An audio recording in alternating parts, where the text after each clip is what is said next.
Hello, historical people, Order of the Blade people. Quick-ish video on side sword mechanics, okay?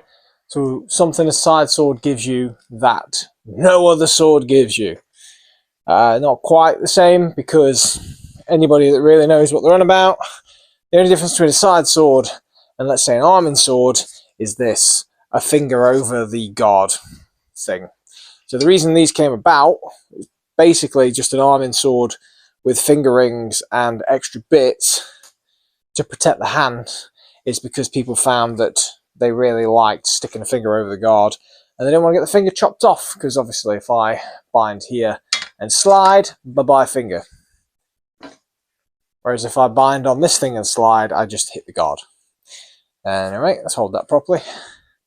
But yes, so side sword. What can you do with a side sword, or side sword type weapon, that you probably can't with others? First things first, because of the grip, having the finger over the hilt there, if I just extend my arm, my point's near enough online, if you can see that. So thrusting becomes a much more easier to do thing. It becomes much more beneficial to thrust because it's in line with my arm, nice and easy. If I take that finger out, okay, and hold it like this, if I was to just extend my arm, the thrust is off at an angle, okay? And that's without me over manipulating it. There's still ways to do it. Obviously I can thrust up there, that's decent. And I can come at the angle. But that's more direct and feels better.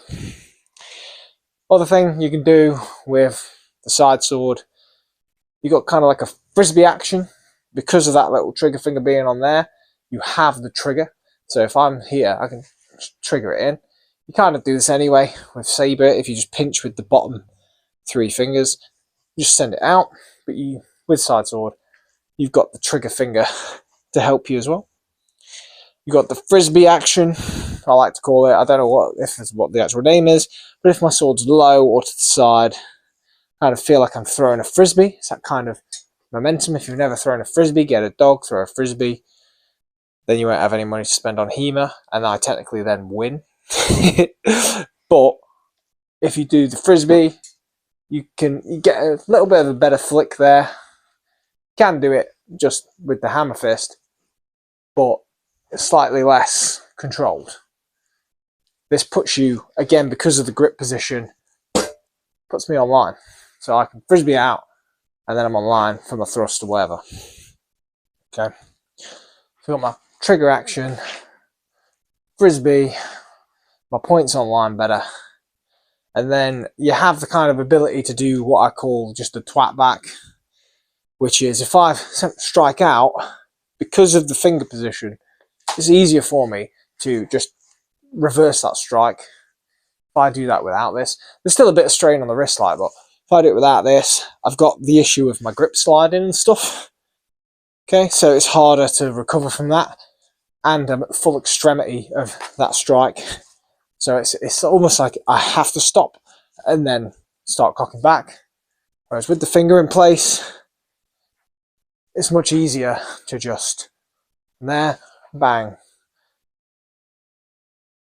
You know, you can sort of wishy-wash, just hit someone off the back end of a strike, which I quite like.